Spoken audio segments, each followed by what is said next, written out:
श्री वल्लभाधीश की जय। श्री गुसाई जी परम दयाल की जय। श्याम सुंदर श्री यमुने महारानी की जय। श्री गिरिराज धरण की जय।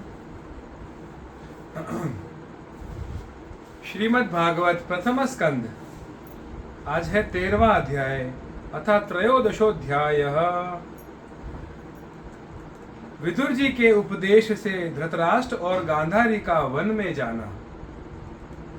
सूत जी कहते हैं, विदुर जी तीर्थ यात्रा में महर्षि मैत्रेय से आत्मा का ज्ञान प्राप्त करके हस्तिनापुर लौट आए।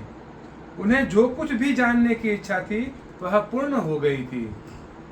विदुर जी ने मैत्रेय ऋषि से जितने प्रश्न किए थे उनका उत्तर सुनने के पहले ही श्री कृष्ण में अनन्य भक्ति हो जाने के कारण वे उत्तर सुनने से उपराम हो गए।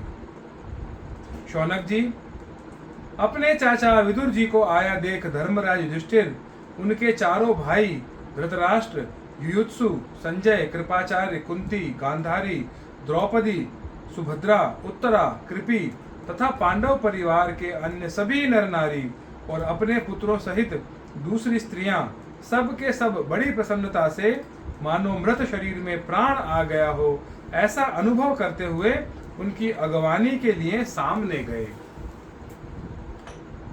यथा योग्य आलिंगन और प्रणाम आदि के द्वारा सब उनसे मिले और विरह जनित उत्कंठा से कातर होकर सबने प्रेम के आंसू बहाए।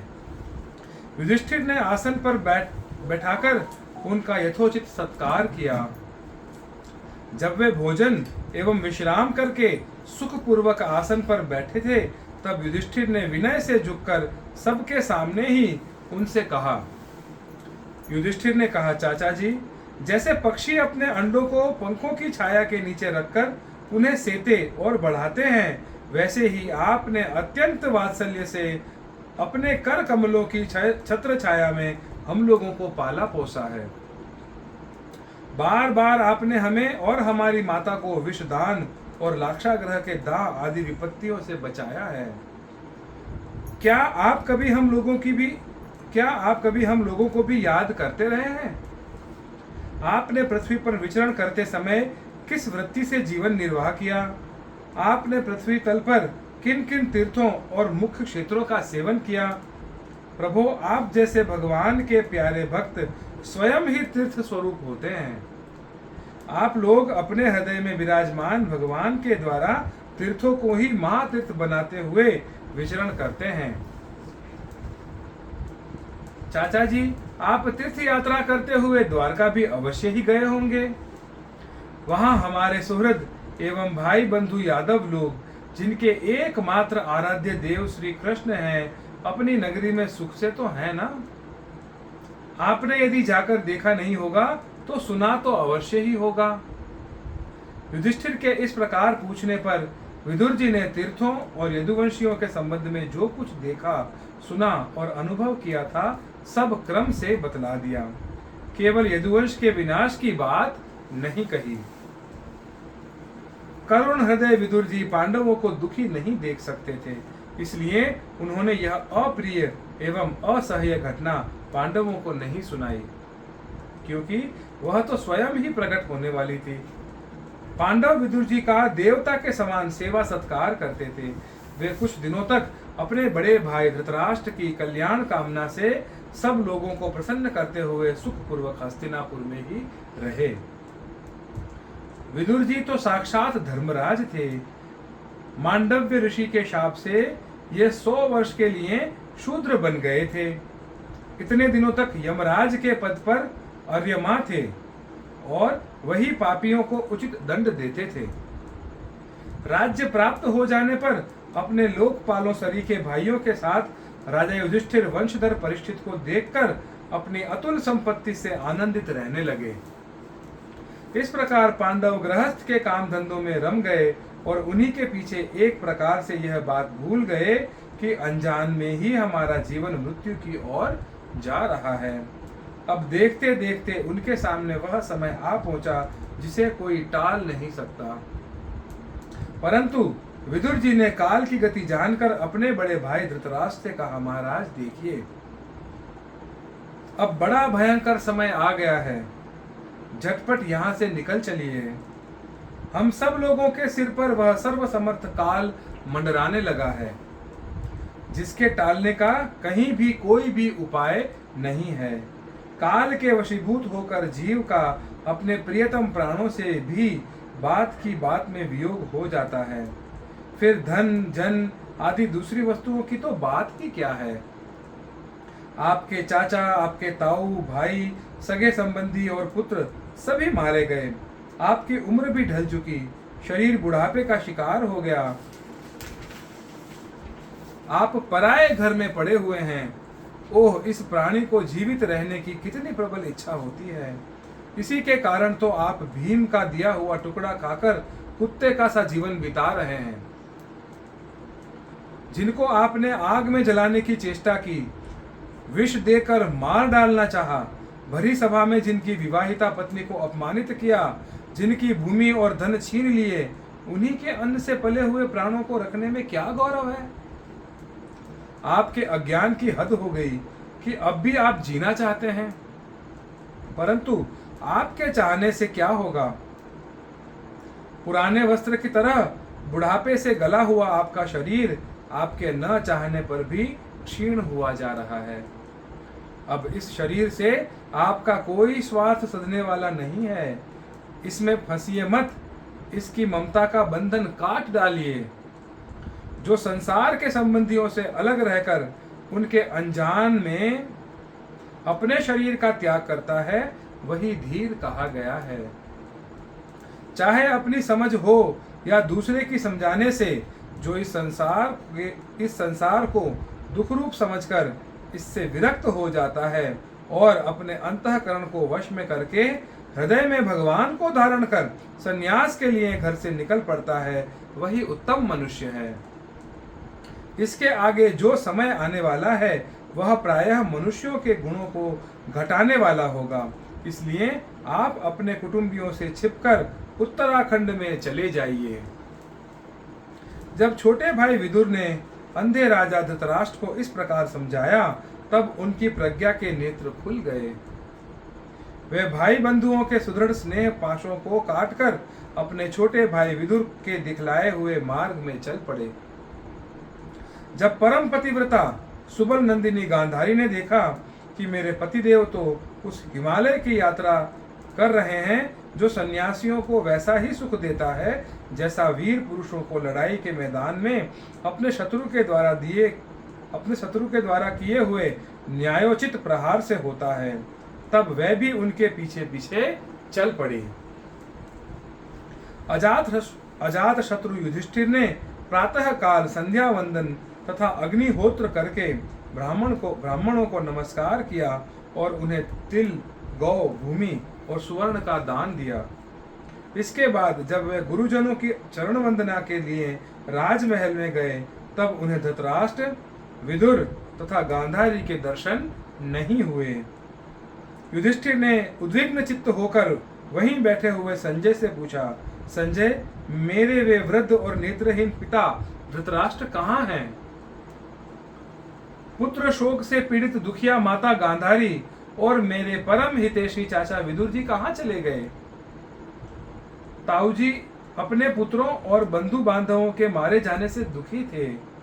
मैं बड़ा मंद बुद्धि हूँ। कहीं मुझसे किसी अपराध की आशंका करके वे माता गांधारी के सहित गंगा जी में तो नहीं कूद पड़े? जब हमारे पिता पांडु की मृत्यु हो गई थी और हम लोग नन्हे नन्हे बच्चे थे, तब इन्हीं दोनों चाचाओं ने बड़े बड़े दुखों से हमें बचाया था। वे हम पर बड़ा ही प्रेम रखते हैं। हाय, वे कहाँ चले गए?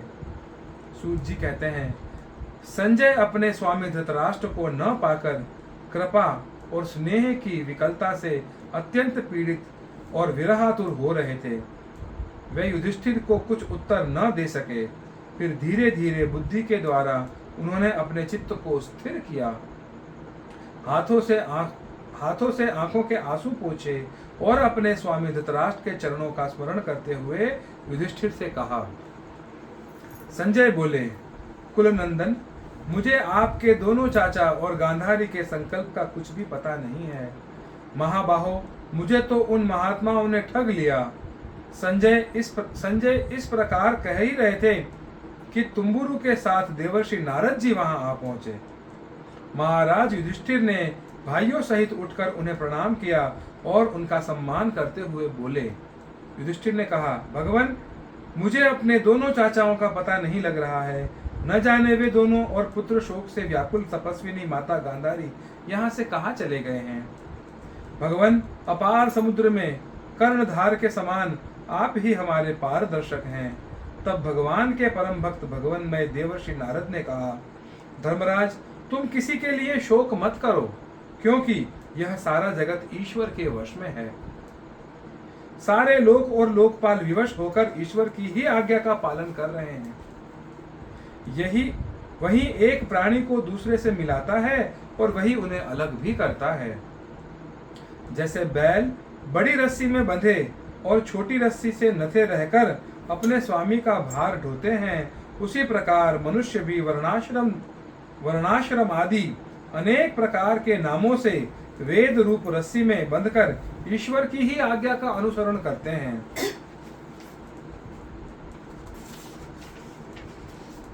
जैसे संसार में खिलाड़ी की इच्छा से ही खिलौने का संयोग और वियोग होता है, वैसे ही भगवान की इच्छा से ही मनुष्यों का मिलना और बिछड़ना होता है। तुम लोगों को जीव रूप से नित्य मानो या देह रूप से अनित्य, अथवा जड़ रूप से अनित्य और चेतन रूप से नित्य, अथवा शुद्ध ब्रह्म रूप में नित्य अनित्य कुछ भी ना मानो, किसी भी अवस्था में मोहजन्य आसक्ति के अतिरिक्त वह शोक करने योग्य नहीं है। इसलिए धर्मराज, वह दीन दुखी चाचा चाची असहाय अवस्था में मेरे बिना कैसे रहेंगे। इस अज्ञानजन्य मन की विकलता को छोड़ दो। यह पांच भौतिक शरीर काल, कर्म और गुणों के वश में है।